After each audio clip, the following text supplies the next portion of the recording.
Kembali di Kompas Petang, Saudara. Indonesia tengah mempersiapkan pasukan perdamaian yang akan dikirimkan ke Gaza, Palestina. Pakar hukum internasional mewanti-wanti pentingnya mandat penugasan, apakah dari PBB atau Dewan Perdamaian Trump Board of Peace, berkaitan dengan anggaran untuk pasukan perdamaian.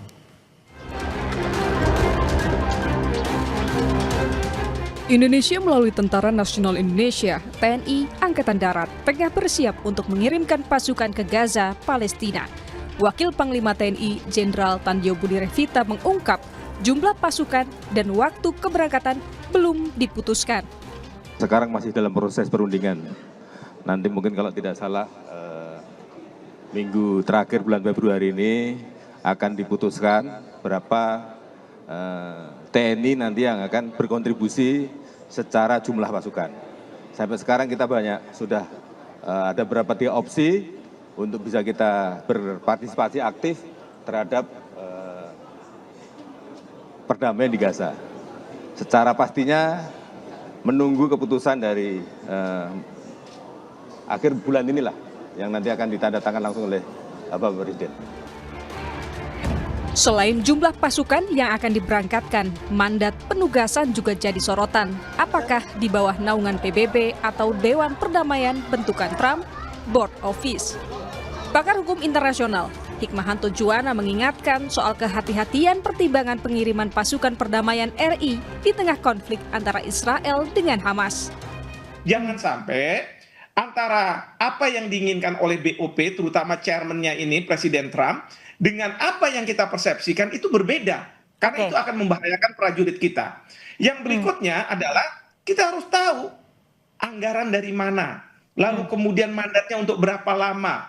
Tugasnya seperti apa. Ya, karena jangan sampai, kalau selama ini kan PBB, itu dana, anggaran, itu yang menyediakan adalah PBB. Menjawab soal mandat keberangkatan pasukan Indonesia ke Gaza, Komisi 1 DPR mengaku belum mendapatkan informasi yang lengkap. Apakah mandat dari PBB atau Dewan Perdamaian Trump? DPR juga mewanti-wanti pemerintah agar pasukan Indonesia jangan sampai terseret ke dalam konflik bersenjata dengan kubu manapun. Mandat ini juga belum clear.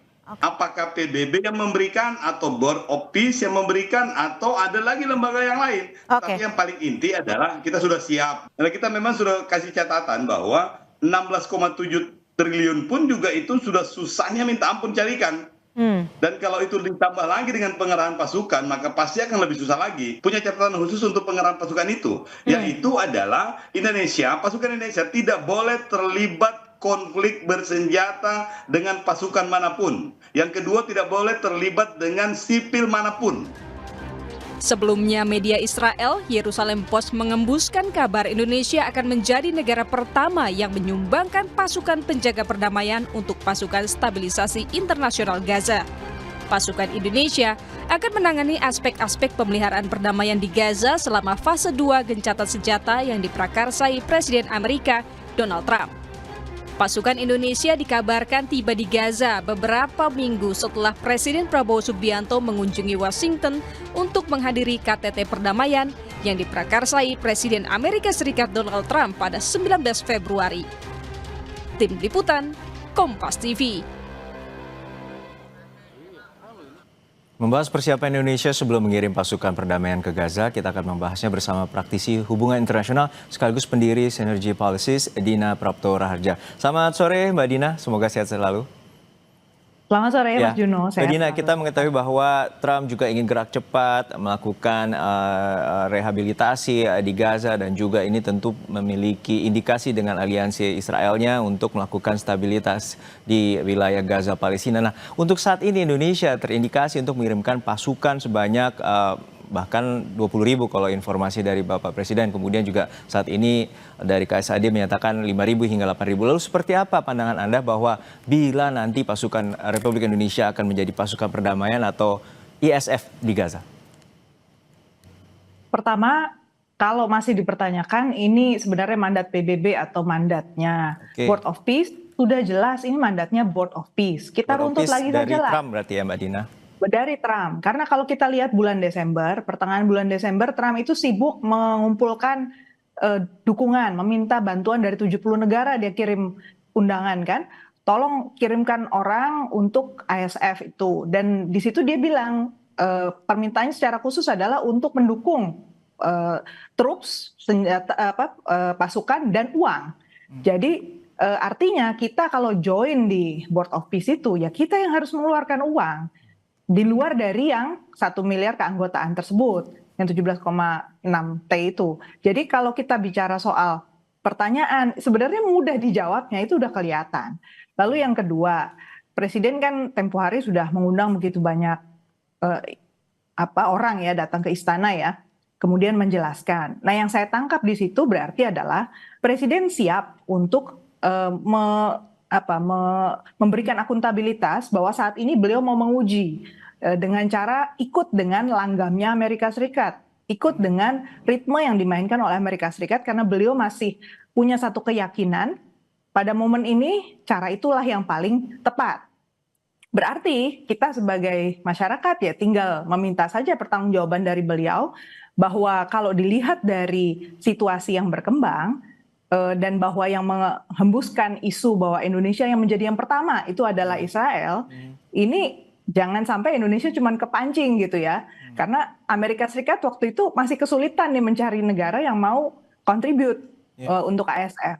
Jadi menurut hemat saya segala konsekuensinya kita sebagai masyarakat ya mesti antisipasi.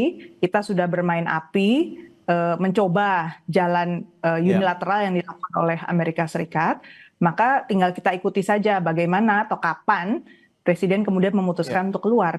Anda mengkhawatirkan bahwa bila ini tentu BOP ini atau Board of Peace dari inisiasi Trump ini dengan adanya pasukan perdamaian ini tentunya akan menarik Indonesia ke dalam konflik atau jurang di Timur Tengah? Karena kalau dilihat dari lagi situasi di lapangan ya, situasi di lapangan di Israel itu nggak mungkin menjadi lebih tenang.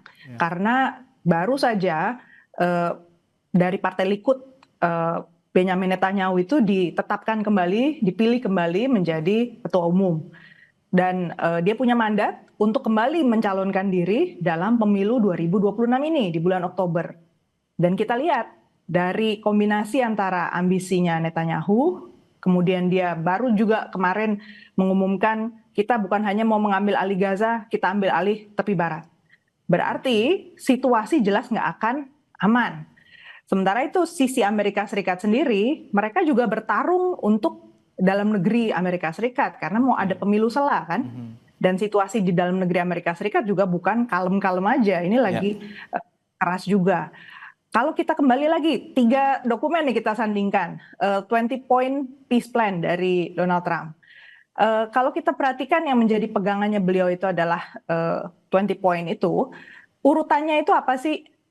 Kalau tempo hari yang kita dengar di media massa adalah bahwa kita berharap dengan kita terlibat di BOP, maka pintu humanitarian aid, bantuan kemanusiaan di Rafah bisa dibuka. Padahal kalau dilihat dari urutannya, itu masih urutan kesekian pembukaan jalur humanitarian. Karena pertama-tama Israel itu mintanya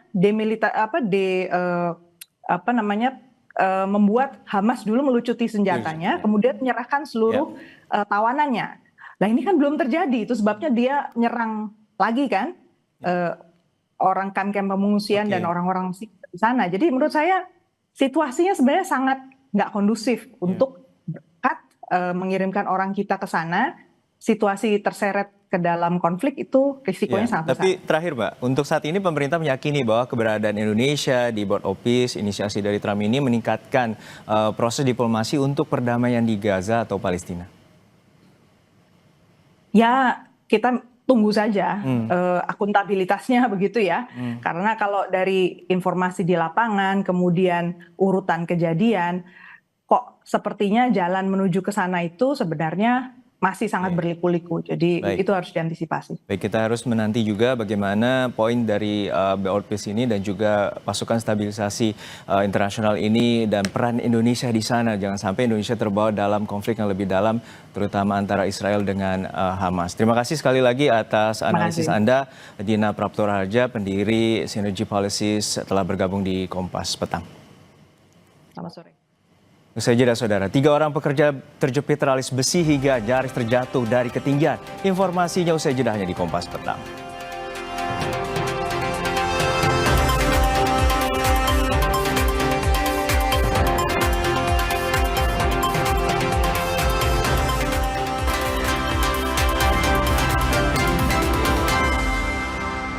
Kak Srido sekarang sibuk apa? Sabtu Minggu ada game. Seruput aja dulu. Luwak hitam baru dengan teknologi slow roasting bikin nyaman di lambung. Selamat kepada para pemenang undian Kopi Luwak. Terima kasih Kopi Luwak. Menangkan 50 juta atau nonton bareng sepak bola di Amerika. Untuk kalian yang belum menang, buruan kirim.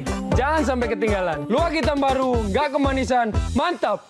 Di jantung kota digital, Nakula dan Sadewa mendeteksi ancaman. Sistem keuangan dikorup.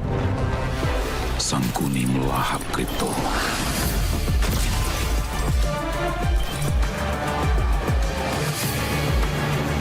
Tikus rakus itu berhasil lolos. Marjan berbuka dan bangkitkan semangat. Tiap butuh kenyamanan, ada Wisedap ayam bawang, resep baru. Manjakan diri dengan kenyal mie-nya. Bikin rileks. Bawang goreng dan kuah gurihnya, bikin hangat. Cobain deh, resep barunya mie sedap ayam bawang dari Wingspot. Sistem keuangan dikorup tikus rakus. Nakula dan Sadewa mengejar Sangkuni. Marjan berbuka dan bangkitkan semangat. Oh no, pakai Ciptaden Fresh Maxi Coolbus dengan Blue Gel Technology. Red Zap usir bakteri, bau mulut, nafas segar lebih lama. First day jadi fresh day. Ciptaden Fresh Maxi Cool. Fresh and cool to the max. Ambeien, minum Ambeven. Sehari 3 kali 2 kapsul dari ekstrak alami membantu meringankan gejala Ambeien. Atasi Ambeien dengan Ambeven. Diproduksi oleh Medicon. Sistem keuangan dikorup tikus rakus. Nakula dan Sadewa mengejar Sangkuni. Marjan berbuka dan bangkitkan semangat.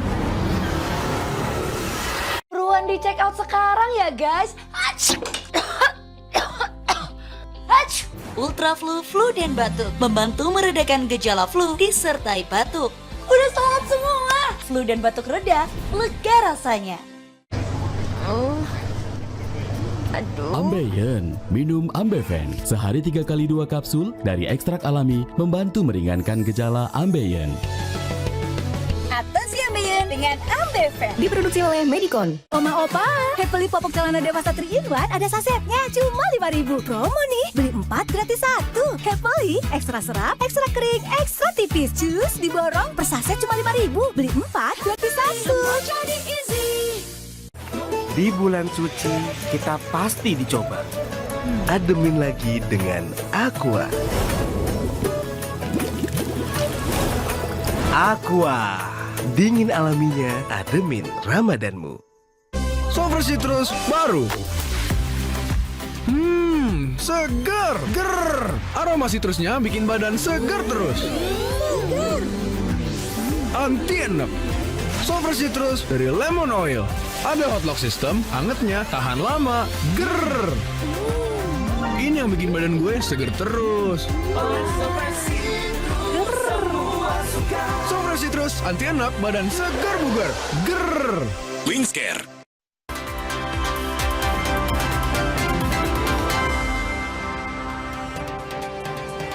Saudara, 3 orang pekerja terjepit teralis besi di lantai 3 sebuah bangunan. Mereka nyaris terjatuh dari ketinggian, namun berhasil diselamatkan tim rescue damkar kota Surabaya.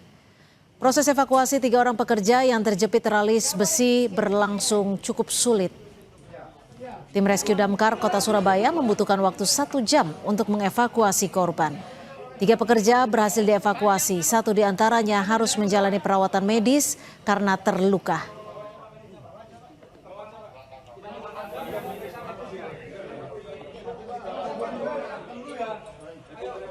Jeda saudara, diduga karena muatan berlebih sebuah mobil angkutan desa terjun ke sungai sedalam 10 meter saat melintasi jembatan gantung.